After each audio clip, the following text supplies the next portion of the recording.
Jayam Vishnupad Paramahansa Parivrajakachaja Sataraswati Śhrīmad-Bhāgavatam Śrīla Bhakti Siddhanta Saraswati Thakur Goswami Prabhupada ki Ananta Koti Vaishnava Vrinda ki Grantaraj Śrīmad-Bhāgavatam ki Lord Premanandi.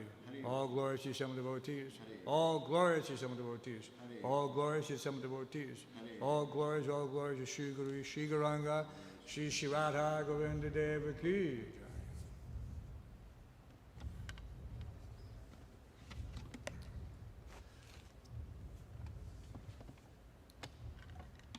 So I always read a little bit from Srila Prabhupada's Lilamrita. This is volume 6. Chapter entitled At Home in India.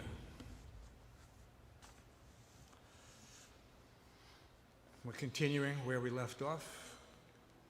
Although Srila Prabhupada had mentioned that he would like to sit in Vrindavan and simply translate Śrīmad-Bhāgavatam, his stay there was characterized by intense management. Not by writing. He had presided over the grand opening of the Krishna Balaram Mandir 4 months earlier, and now he would demonstrate how the temple would be run. Immediately, Prabhupada found discrepancies. We actually read this part. In the guest house, which is for guests, not disciples, he found married disciples living with their children. This was not proper, he said, and these families would have to find other quarters nearby or leave Vrindavan.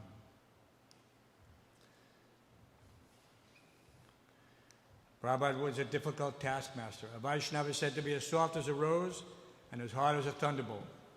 But Prabhupada began showing more the thunderbolt side of his personality.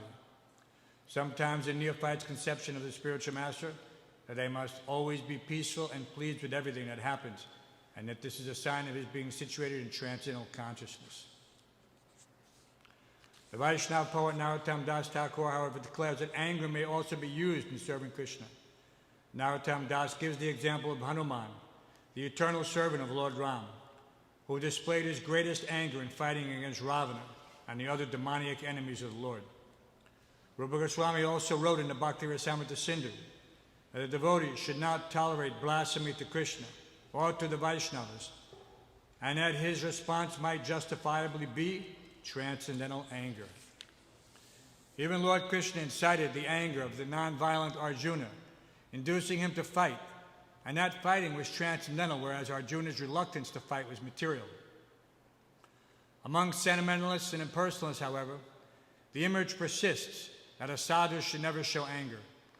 When at a large Pandal festival in Delhi, Srila Prabhupada had shown anger toward a man who spoke against Krishna, many in the audience had misunderstood. Some had even walked out. Prabhupada's disciples could accept his anger. They even welcomed it, theoretically. But to bear it was difficult. The spiritual master must cut through his student's false ego to engage that student in pure service. The Guru's show of anger, therefore, is good for the disciple. According to Chanakya Pandit, one should not be lenient with sons and disciples. Unless he deals strictly with them, he will spoil them. Prabhupada's anger in Vrindavan was not, however, a mere exercise in student training. He strongly desired to see the temple solidly established. He trusted that his disciples were sufficiently loyal to him to withstand the pain of chastisement and take it for what it was, mercy. Prabhupada was vigilant about the devotees' attendance at the morning devotional program in the temple. Should we read that again? Prabhupada was vigilant about the devotees' attendance at the morning devotional programs in the temple. Calling for the temple president, he asked why some devotees were regularly absent. Mangalarti, he said, was very important, and everyone must attend. Punctuality was also important. The exact time for the Mangalarti would vary accordingly to the clock, he said, but it must always be 1.5 hours before sunrise. Prabhupada would take his morning walk, timing it so he would be back at the temple a few moments before the deity doors were supposed to open for darshan. Once when he was waiting, with all the devotees gathered around, he looked at his watch and then asked Akshayananda Swami, "What is the time?" So Prabhupada looked at his watch because he knew the time. But Akshayananda Maharaj was the temple president, so he asked him, "What is the time?" Aware that Srila Prabhupada was speaking with exactitude, Akshayananda replied that it was 30 seconds after 7:30. Prabhupada shook his head with a resigned look. He said, "It is very difficult to be a brahmana 30 seconds late." Why are they taking so long to dress the deity? Akshayananda explained that the deity dressing took about 1.5 hours. They are simply lazy, Prabhupada replied. How long should it take, Srila Prabhupada? Half an hour at most. Akshayananda was flabbergasted that he knew of no pujari who would come even close to that. He remained silent. Prabhupada's famous response, "What is the difficulty?" Prabhupada challenged. Half an hour at most. Shortly after Prabhupada had arrived, he had noticed that the path leading to the front gate was not clean. He had complained strongly, "Why is this not clean? It should be clean by the time daybreak comes. I want to see this clean." And when Prabhupada was emphatic, he would tap his cane on the ground.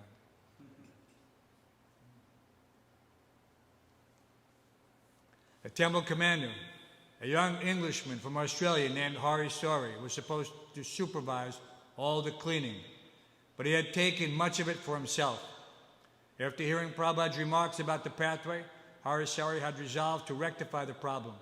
Immediately after Mangalartik, he would run out to the front of the temple, throw water on the stone pathways, and madly run the large squeegee over the front steps and walkway, so that by the time Prabhupada came by, most of the area would be sparkling clean.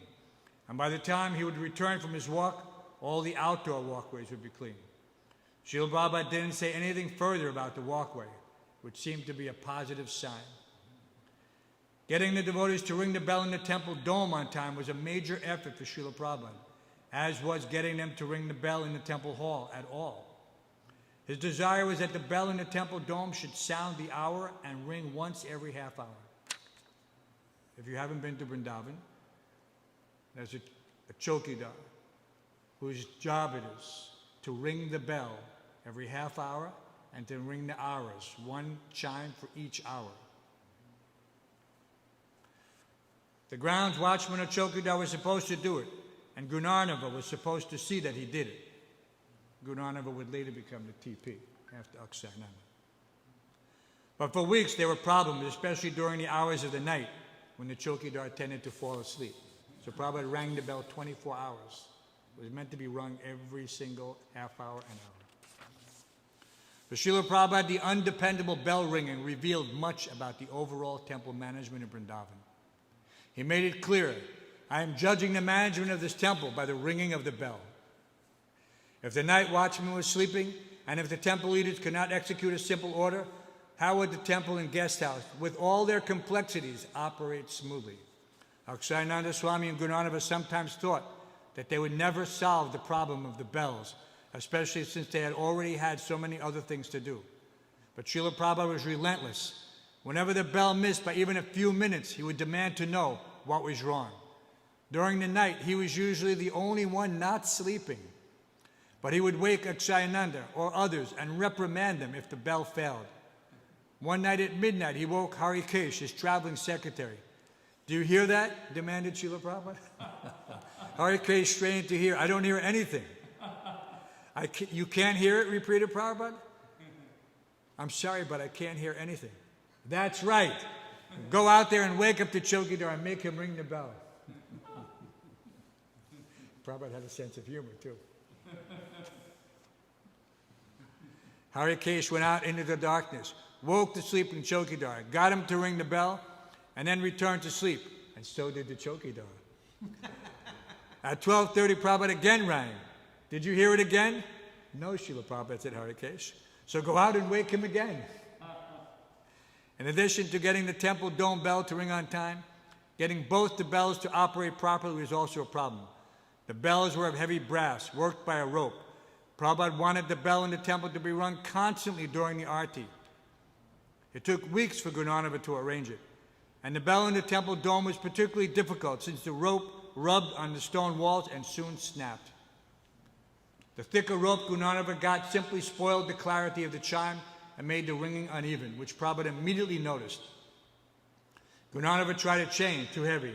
Nylon rope, it broke. Materials were scarce in Vrindavan, and each change meant another delay, sometimes days. Nothing seemed to make the bell work properly. Srila Prabhupada told Gunanava to try a pulley.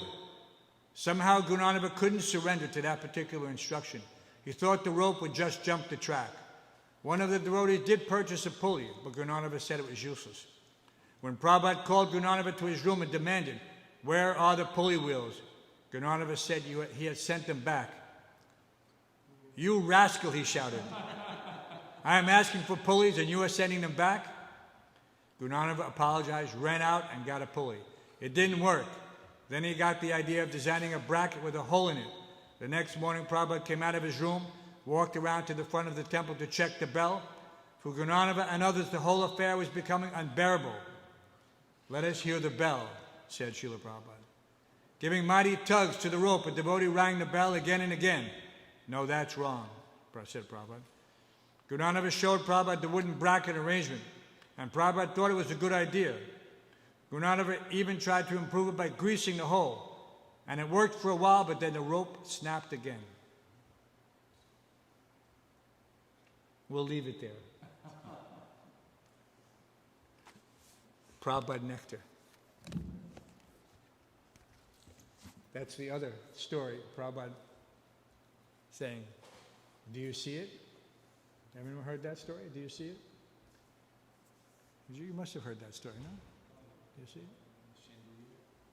Not the chandelier. Well, it was not the chandelier, but it's the light on the walkway when you do parikrama. Because it's dark, so the underneath, when you go to Vrindavan, the temple has a pathway all around, and underneath there's a pathway that goes from the deity kitchen over to, at one time, Prabhupada's kitchen. Still Prabhupada's kitchen, but at the deity kitchen also. So you have to walk underneath this pathway, underneath the temple, underneath these connecting pathways, and it's dark. And you can hit your head also, it's low. So there's a light there. So Prabhupada was walking doing parikrama. This is after greeting the deities, doing parikrama. So it's already light. So Prabhupada, and you go around 3 times. So all the devotees are following Prabhupada. And each time Prabhupada would stop right underneath this light that was burning. And Prabhupada said, "Do you see it?" And everyone looked around. And nobody understood what Prabhupada was saying. "Do you see it?" And then he walked around again. And again he came to the light and he stopped. And they're thinking, and he said, "Do you see it?" And everybody's thinking maybe Prabhupada's, seeing some transcendental vision or, something that, and all the devotees just completely bewildered. And they don't know what's going on.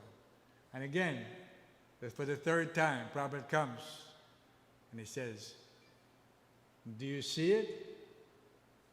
Finally, Prabhupada looked up at the light and he pointed his cane and said, "Do you see it now?" And he looked at his watch. He said, "It's broad daylight. Why is the light burning?" Prabhupada was very conscious of every paisa, every light, which is just a reflection of the devotees' lack of focus on, he said, the small things, just like the bell. He was judging the management by the ringing of a bell. And meanwhile, there's the guest house, there's the brahmachari ashram, there's the gurukul. Huge project, very complex. But he was judging everything by the ringing of the bell. Attention to detail, in other words. Om Namo Bhagavate Vasudevaya. Om Namo Bhagavate Vasudevaya. Om Namo Bhagavate Vasudevaya. Now, according to what they had sent me, I was supposed to be on 2:2:23, but I see that this is open to 2:2:31. So what's the verse? Yes, 2:2:31. That's okay, I guess at least I studied something, right?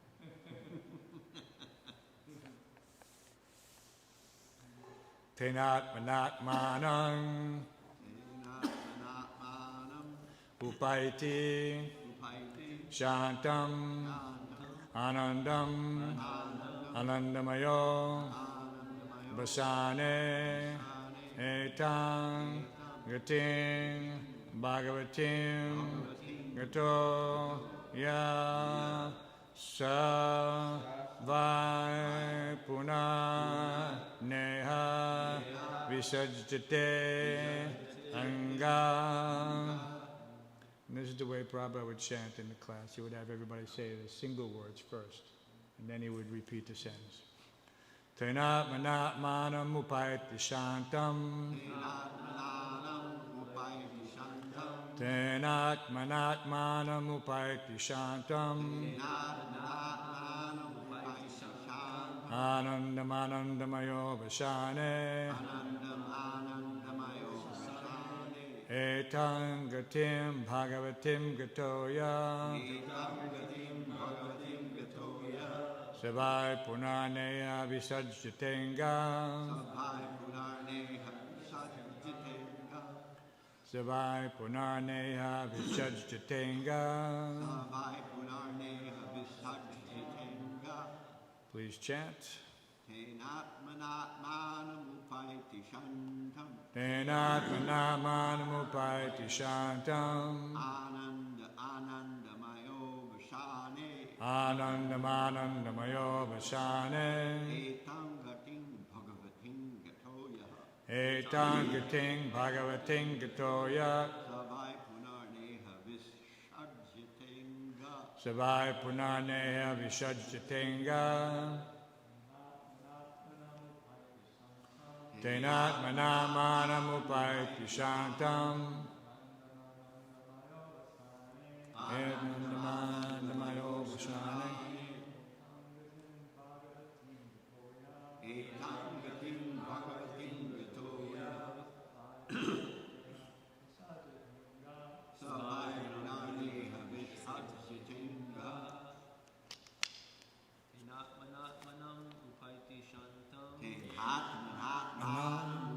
Shantam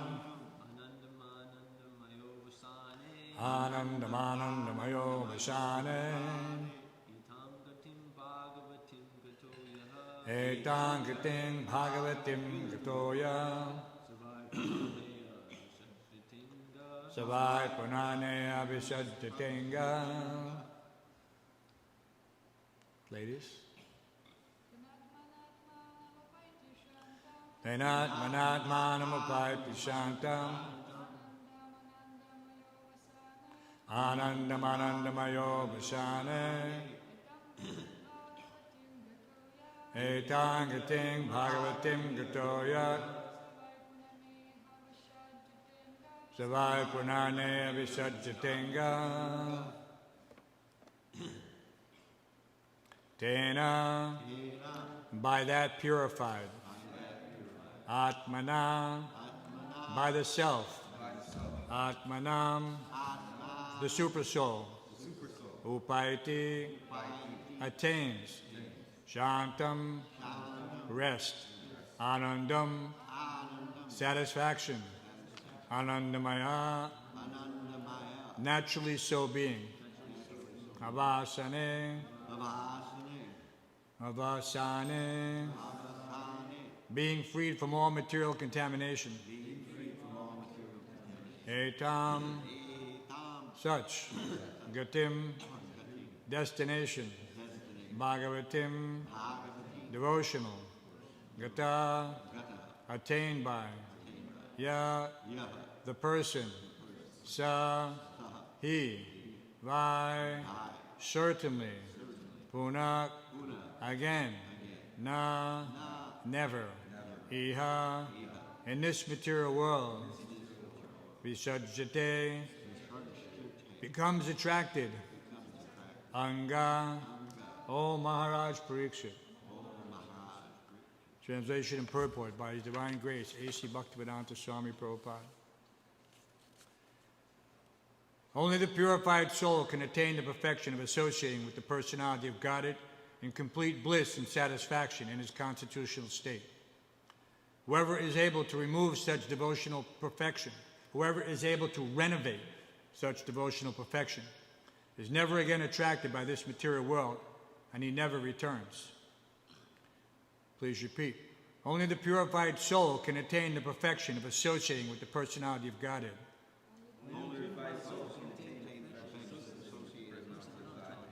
In complete bliss and satisfaction in his constitutional state. Whoever is able to renovate such devotional perfection is never again attracted by this material world, and he never returns. Purport. We should specially note in this verse the description of Śhrīmad-Bhāgavatam. To become merged in the rays of the Parabrahman, the Supreme Personality of Godhead, as desired by the Brahmavadi impersonalists, is not Bhagavatam perfection. The Bhagavatas never accept merging in the impersonal rays of the Lord, but always aspire after personal association with the Lord in one of the Vaikuntha spiritual planets in the spiritual sky. The whole of the spiritual sky, of which the total number of the material skies is only an insignificant part, is full of unlimited numbers of Vaikuntha planets. The destination of the devotee, the Bhagavata, is to enter into one of the Vaikuntha planets, in each of which the personality of Godhead, in his unlimited personal expansions, enjoys himself in the association of unlimited numbers of pure devotee associates. The conditioned souls in the material world, after gaining emancipation by devotional service, are promoted to these planets, but the number of ever-liberated souls is far, far greater than the number of conditioned souls in the material world. And the ever-liberated souls in the Vaikuntha planets never care to visit this miserable material world. The impersonalists who aspire to merge in the impersonal Brahman Jyoti, effulgence of the Supreme Lord, but have no conception of loving devotional service to him in his personal form and his spiritual manifestation, may be compared to a certain species of fish who, being born in the rivers and the rivulets, migrate to the great ocean. They cannot stay in the ocean indefinitely, for their urge for sense gratification brings them back to the rivers and streams to spawn. Similarly, when the materialist becomes frustrated in his attempts to enjoy himself in the limited material world, he may seek impersonal liberation by merging either with the causal ocean or with the impersonal Brahmajyoti effulgence. However, as neither the causal ocean nor the impersonal Brahmajyoti effulgence affords any superior substitute for association and engagement of the senses, the impersonalist will fall again into the limited material world to become entangled once more in the wheel of birth and death. Drawn on by the inextinguishable desire for sensual engagement. But any devotee who enters the kingdom of God by transcendental engagement of his senses in devotional service, and who associates with the liberated souls and the personality of Godhead there, will never be attracted to the limited surroundings of the material world. In the Bhagavad-Gita 8:15 also the same is confirmed, as the Lord says, the great Mahatmas or the Bhakti Yogis, after attaining my association, never come back to this material world, which is full of miseries and is non-permanent. The highest perfection of life, therefore, is to attain his association and nothing else. The Bhakti Yogi, being completely engaged in the Lord's service, has no attraction for any other process of liberation, like jnana or yoga. A pure devotee is a 100% devotee of the Lord and nothing more. We should further note in this verse the two words, Shantam and Anandam, which denote that devotional service of the Lord can really bestow upon the devotee two important benedictions, namely peace and satisfaction. The impersonalist is desirous of becoming one with the Supreme, or in other words, he wants to become the Supreme. This is a myth only. The mystic yogis become encumbered by various mystic powers, and so have neither peace nor satisfaction. So neither the impersonalist nor the yogi can have real peace and satisfaction. But the devotee can become fully peaceful and satisfied because of his association with the complete whole. Therefore, merging in the Absolute or attaining some mystic powers has no attraction for the devotee. Attainment of love of Godhead means complete freedom from all other attractions.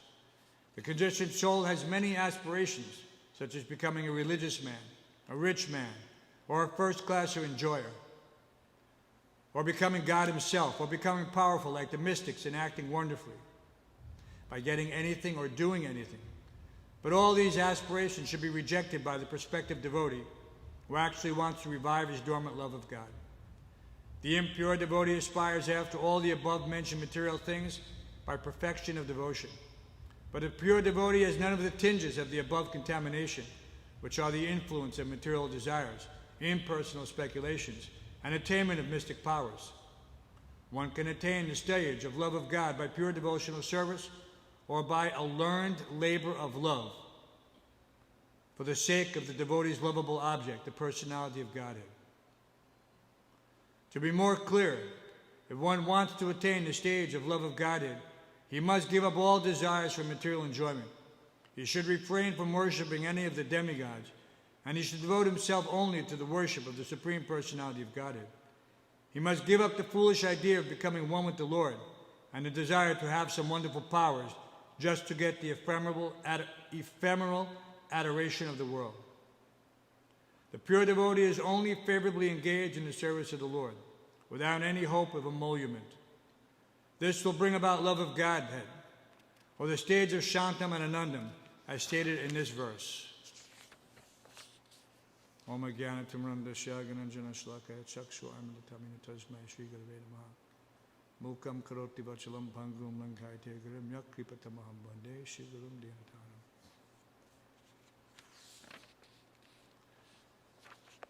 Translation again. Only the purified soul can attain the perfection of associating with the personality of Godhead in complete bliss and satisfaction in his constitutional state. Whoever is able to renovate such devotional perfection is never again attracted by this material world, and he never returns.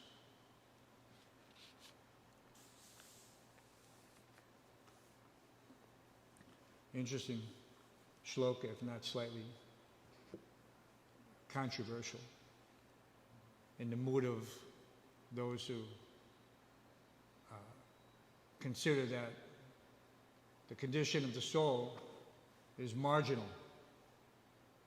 Within that marginal state, Prabhupada is using certain words here. Renovate. Renovate doesn't mean to construct. Just like we have a building here, and we can perform renovation because the building is already here. But some things can be done to it to increase its utility or its beauty. So many ways. So this implies that, and of course the word constitutional state, again seems to imply that everything is there within the living entity, but it needs to be renovated. And of course we see that there's certain points that are required in order to renovate something. You have to have the tools. You have to have the means. Everything has to be there in order to perform it. It's not something that can be done in a void. So, in this case, we know that there's that verse in Raja Vijay Raja Guyam Pavitramidamuttamam Pratyaksha Bhagamam Dhamyam.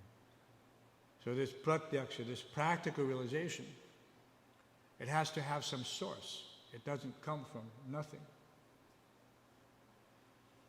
And then we chant every morning, Chaita Darpana Marjana Bhava Mahadevani Vela. And Prabhupada compares that to the cleansing of the mirror of the heart. That everything is there, but it's covered. And so one has to simply engage in the activity to cleanse it. So these terms, is cleansing and renovating, constitutional. So there's nothing imposed. This is the natural state of the living entity. You cannot, this Ananda, we see this, we have these terms, Sat Chit Ananda. The Supreme Lord is full of knowledge, eternity, and bliss. And the living entity is also part and parcel of the Supreme Lord. And so he contains within himself some portion of these qualities. But they're perverted, reflected in the material world because we're overwhelmed by the material modes of nature. But Prabhupada uses these analogies continuously. He'll say that the object, the flame, we don't do so much. In the old days, we used to keep a flame burning 24/7 on the Vyasa-san during Prabhupada's absence to indicate his presence or that he was always, they always keep a light burning. It's an old tradition. And in America, they continued that system. And so you had these votive candles, and the glass is colored like you go into a church, have different colored glasses all lined up. People will go in and light a taper, which is a long wick, and they'll say some prayers and give some donation. And there's these, every church has these stations in front of the statues of the various saints. So these glasses are colored. So when you go in, the light appears to be the color, whatever the glass is colored, red, purple, green, etc. But the flame is only one color. It's the same color. But reflecting through the glass, it appears to take on a different hue. So this is like the modes of material nature. The living entity being covered, he's taking on the contamination, and he's reflected, his consciousness is reflected by that contamination. So removing the contamination. So again, the flame is already there. You remove that colored covering. Sometimes we also see that there are colors associated with the modes of material nature. Yellow, red, blue, like that. Then the spirit soul can shine brightly. His natural constitutional self becomes manifest again. So this is the whole idea of the awakening. You know, without this seed, there's no possibility to revive one's eternal consciousness. So this effort of renovation or purification, it's like some of the words here, we see these words in so many other verses, like punar, again, matirna krishnae paratak svatovam ito pipadeti grihavitanam adanta gobir vishitam tamisham puna chavata chavanam. Again and again, chewing the chewed. This is not the living entity's natural state that he'll try to enjoy that which has already been enjoyed, but out of forgetfulness only. Out of forgetfulness. So otherwise, that's the tyaktva deham punarjanma nayati mamiti sarjana. How does one come back? One who knows the transcendental nature of my appearance and disappearance. But how can we know these things which are beyond our material mind and senses? Where does such experience or knowledge come from? But it's coming from the spirit soul, which is above the material mind and senses and the material intelligence, and which is there dormant, waiting to be renovated or revived. It's like sometimes a person may fall into an unconscious condition, and another person who knows the science, he'll come and he'll perform CPR. This technique of artificial resuscitation. And so you cannot revive a dead body. So the first thing they do is they listen to a heartbeat before they go to the next stage. Next stage, if there's a heartbeat, but the person is not breathing, then they perform CPR. Okay? There's no two other ways to do it. So first you confirm that there's a heartbeat. So in every living entity, the Supreme Personality of Godhead is present there as a super soul. So everyone can be revived, as long as he's alive. So this life of Krishna consciousness, this is the best opportunity to revive the dormant consciousness of the living entity that is covered over by this colored glass representing the material nature, the material mode that he finds himself in. Some people are so covered over, there's all the colors, goodness, passion, ignorance, all merged into one. And they're sometimes afflicted by one by another, or a combination of all. And the book distributors are expert, right? How to try to see whether or not a person, because we cannot tell what they are, but yet by experience someone sees. And if he doesn't see, he can even try to wake that person up, just like you shake a waking person up, a sleeping person, to wake him up by some cordial greeting and approach. Because everyone wants to be happy. Everyone wants to have this Anandamaya Vyasa. This is his natural state. And when they see the devotees happy, they also become somewhat reflective that this person is happy. And I want what he has, or she has. You know, even in the material, even in the depths of the subways, you know, or some other abominable situation. The subterranean heavenly planets, right? That's what the subway is? The subterranean heavenly planets. All the denizens going here and there. And there's the devotees.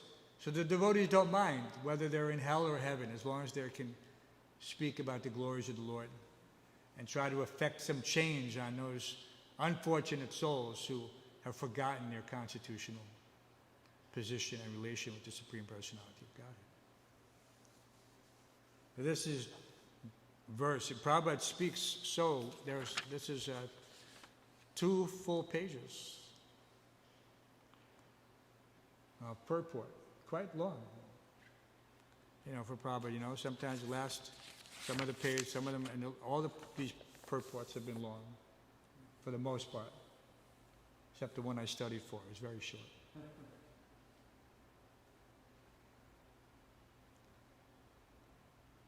So obviously we should try to appreciate some of the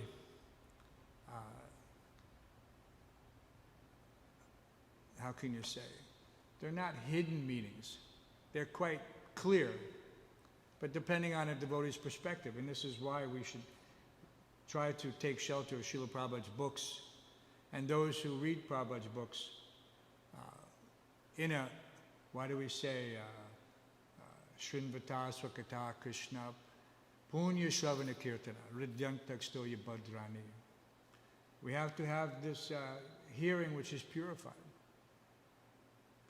Not that I have some latent desire for, you know, some self-aggrandizement or some profit distinction or adoration, and I want to pose myself as something unique to stand out from what? To stand out from other devotees or the crowd or this or that, the other thing. It's better to keep a very simple approach to reading Srila Prabhupada's books. You know, there's nothing, you know, some people, they get all involved and they want to read between the lines, and this is, but here it's clear, you know, what Prabhupada is saying. You know, but there is we have a tendency to mix our realizations, which are not at all transcendental, with these Prabhupada's transcendental realizations. So anyway, we're very fortunate. This second canto was just, when I joined the temple, this was what was published at that time. So it was very nice. And this chapter, The Lord in the Heart. We used to distribute it, either mimeograph copies or as the book was being printed, because the press was there on Henry Street. So we would get like advance nectar, sometimes with editing and all types of markups. It was very ecstatic. And the devotees, it's like now devotees will hover around someone and they'll, with their device, and they'll all look at some YouTube video or something like that.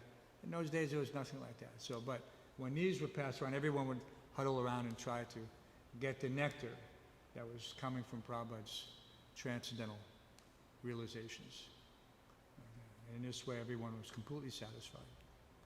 Eagerly awaiting, like when Prabhupada would be speaking at another center, and the devotee would come with the tape recording, what Prabhupada had just spoken. Because nothing was available until someone else brought that copy. Otherwise, sometimes you would wait for weeks or more before you could hear that class, even though Prabhupada was just in the city, a few hundred miles away. So we have so much facility now. It's quite remarkable in that respect. But there was an intense eagerness. I don't know if that's somewhat spoiled now with this instant gratification. But there was an intense eagerness waiting to get Prabhupada's words, to get the next chapter or the next cassette tape, or the next visit. And that certainly increased our attachment and affection for Prabhupada, because we were always thinking about him. We were always thinking. And we didn't have a name for it. We didn't call it Prabhupada consciousness or anything like that. It wasn't a substitute. We weren't trying to put Prabhupada on a platform separate from Krishna. Everyone served. We served Radha Govinda, as we do now. But just like the TOVP now has that slogan, Prabhupada's coming. Because the new Murti is about to be installed in the new temple. And that was Mahamaya. Remember I gave you the link to my god sister Mahamaya. She wrote that book many years ago, Srila Prabhupada's Coming. And that was the mood always. Days or weeks when we knew that Prabhupada was coming, the whole mood changed in the temple. Whole mood changed. Prabhupada's coming. Everything has to be fixed or repaired, cleaned.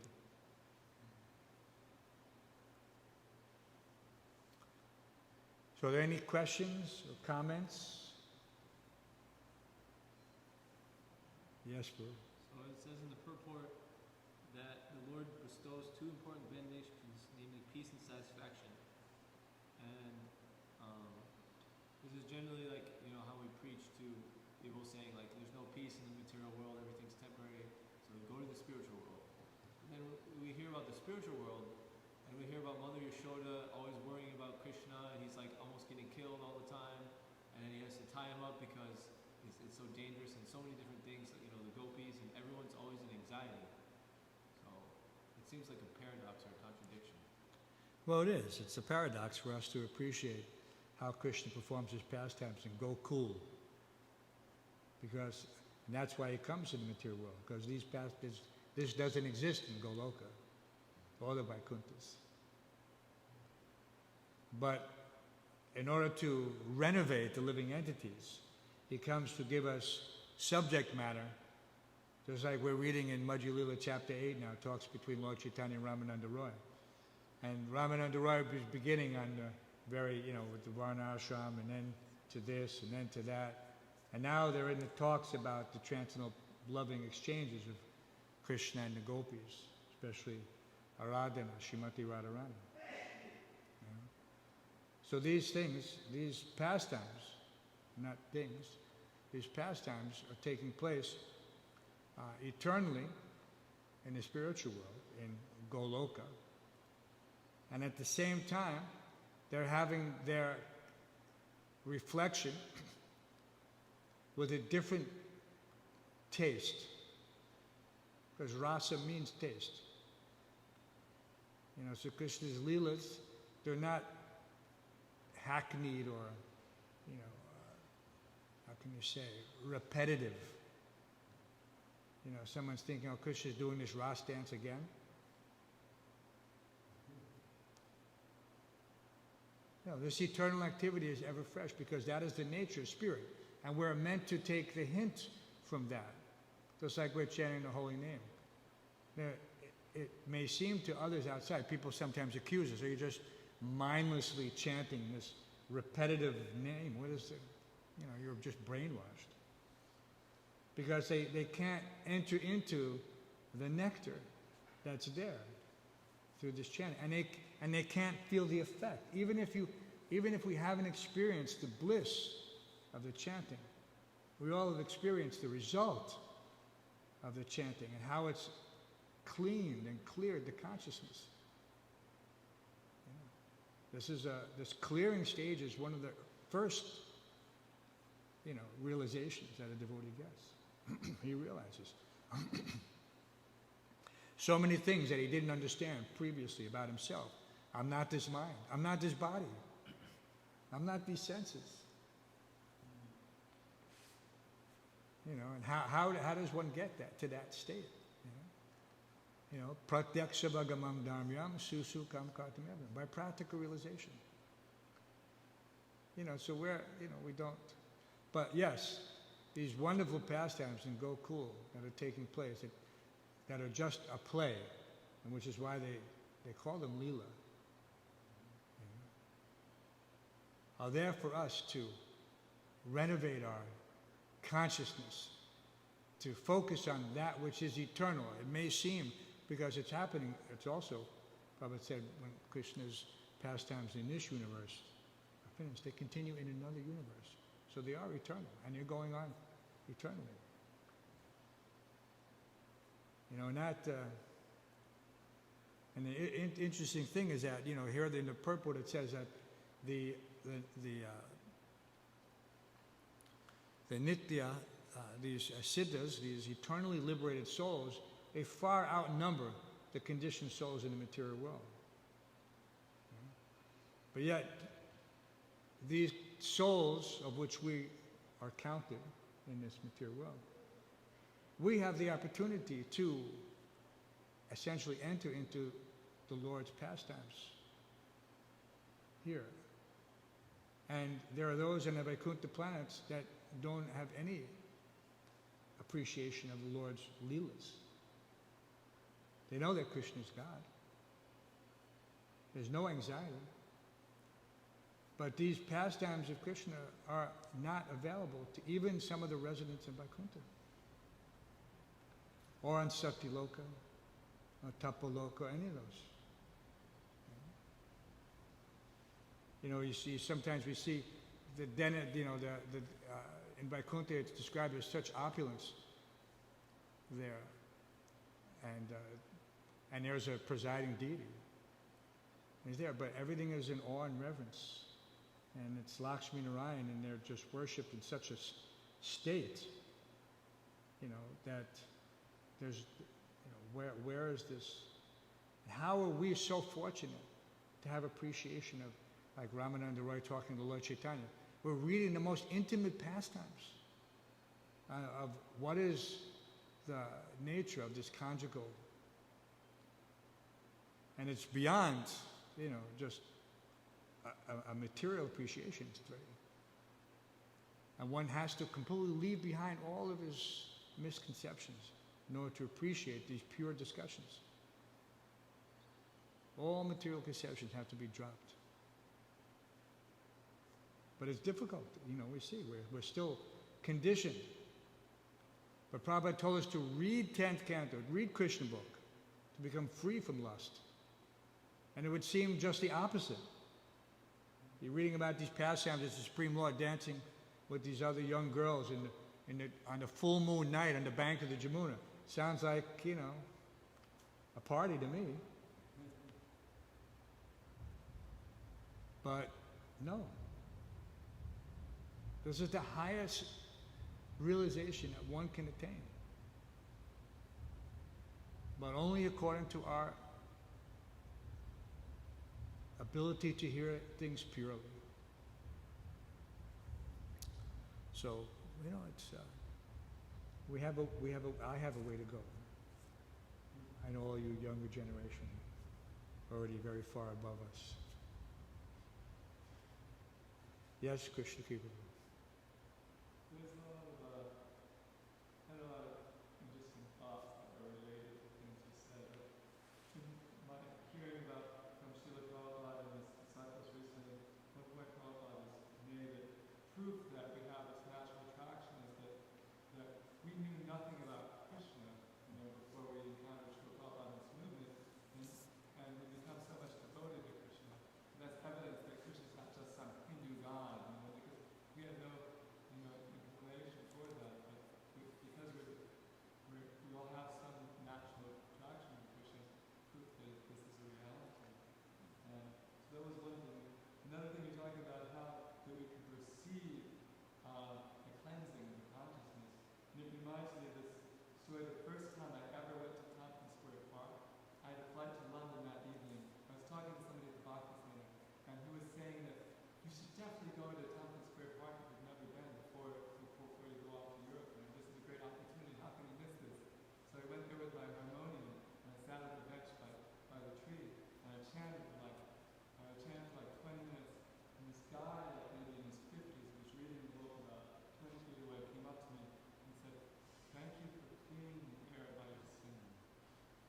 And it's so amazing because he didn't know that we advertise this process as Chair Dr. Margin, this cleansing process, but he perceived that, just some ordinary New Yorker sitting on the bench. Yes. There's ahoitakiya pratiyata, yayatma supasiriti.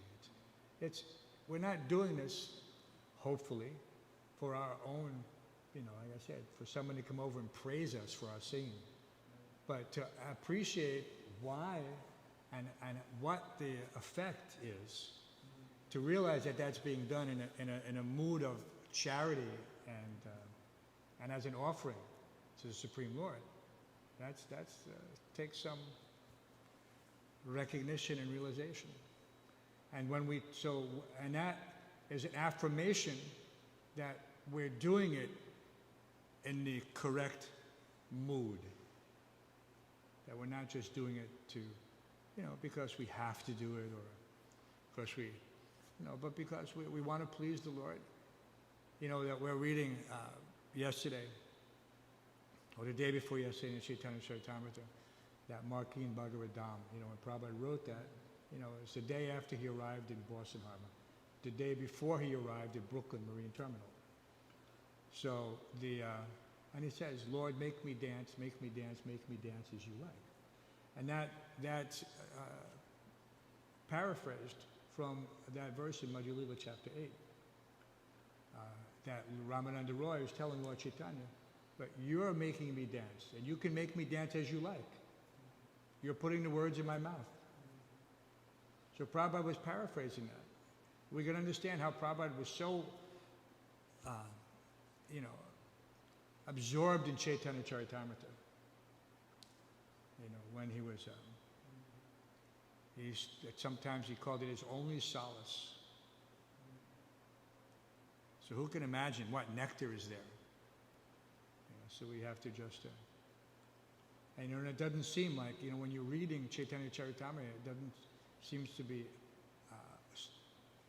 it doesn't appear to have the same philosophical content as some of the other, like the Bhagavatam or something else. It seems to be just stories about the devotees and their interactions. But you see, this is the pastime of the Supreme Personality of Godhead. Interacting, not just, some revered saint, as some people want to say. And therefore, there's a glimpse into this exchange that you would normally get. We could never hear the conversation between really Krishna and the gopis, to this extent. there are descriptions, of the gopis, like the Brahmara Gita with the bumblebee or things like that, and you have Uddhava Gita. And so there are certain things, but here at Chaitanya Charitamrita is just a continual stream of nectar. So, and it's relishable for those who have already, come to that level where their hearts are cleansed from this material vision, so to speak. You have to read things. You can't be. Anyway, I said, like everything's there. There's some very parts in Chaitanya Charitamrita, very, very tricky. What did Prabhupada say? You remember that Gopi Baba situation? Everyone remembers Gopi Baba? We've spoken about it before. Especially Mother Divyangi, you know about Gopi Baba, right? So the press had moved from Henry Street, gone to LA. And they were doing the marathon. Remember I was saying, like, when Prabhupada was translating, second canto, third canto, we were getting the galley proofs, and sometimes, And so the devotees who were doing all of Prabhupada's work on the Chaitanya Charitamrita, the 17 volumes, they're reading, so they're getting all these tapes daily, and they're transcribing, and they're printing, and they're doing all the comments. So they're reading all these things before anyone else in the movement. And they had formed a reading club, so to speak. And they didn't particularly name it, but other devotees who were kind of observing gave it the nickname the Gopi Bhava Club, because they were concentrating on these intimate talks of Lord, Chaitanya and Ramananda Roy. And so, in that way, they were thinking that, yes, we're just tasting this nectar. And when Prabhupada heard that they had formed this group, exclusive, it was just Sanskrit editors and like that, and those who were thinking themselves more intellectually capable than some of us rank and file devotees, so to speak. So Prabhupada got very angry and he called them in. And he said, and basically essentially said, what are you doing? And they knew, they could feel. Again, this is the point about anger. We were reading Lilamrita. Prabhupada's expressing his anger, says, who has told you to do this? He said, Prabhupada, we're just reading your books. These are only your books, your purpose. We're not, because Prabhupada was also concerned, especially with the Sanskrit editors, that they were reading so many other texts without purport or anything like that in their raw format, and that their tiny brains would come up to some conclusion before actually getting the benefit of hearing Prabhupada's purport before it was actually translated and done. So he essentially told them that, especially when they tried to justify it, that, these are your books, Prabhupada. So he gave the example that in the pharmacy,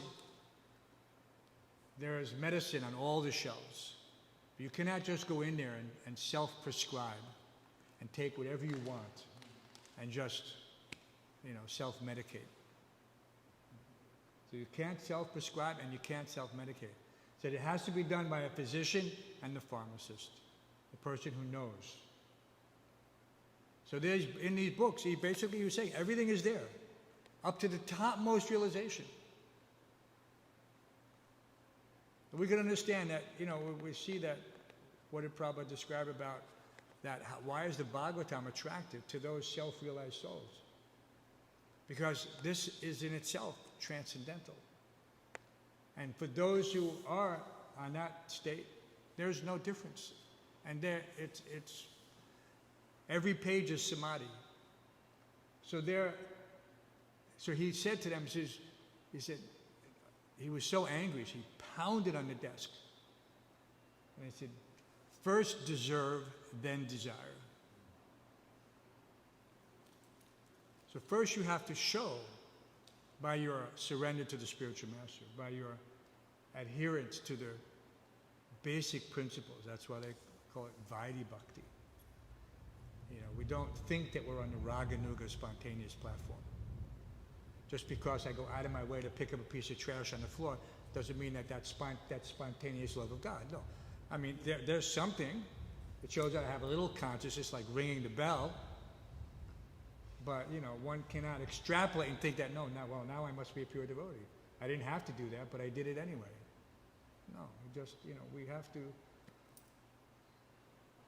So one has to be extremely careful. That's why we have Bhagavatam class. That's why we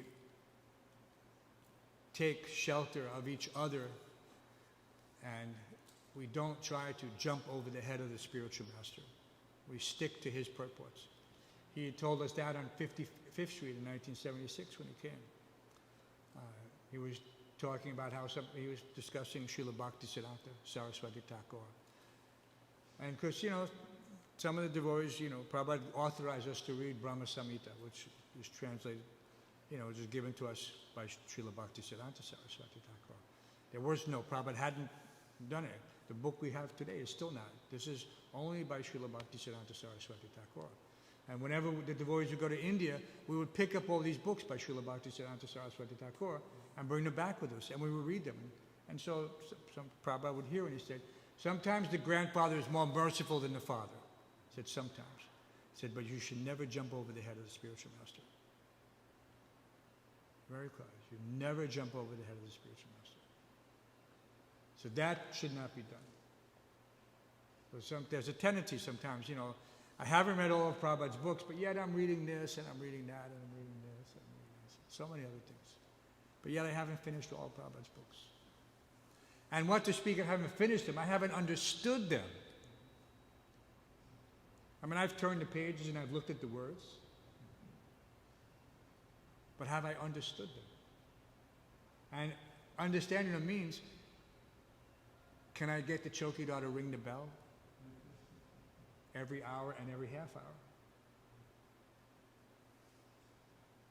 Then we've understood, what it means. Any other questions? Thank you for that nice question. There's a section, there was one where we talk about entering the Lord's Leela. Actually, Lord Chaitanya's Leela is so nice that we don't have to leave our body to enter into. Right. We could just go out in the streets with them. We're in the Sankirtan Leela. We are actually in the Leela. And yet, Prabhupada hinted that there's Lord Chaitanya is there in Goloka, which to us is inconceivable in one sense. But that just shows that it's an eternal pastime.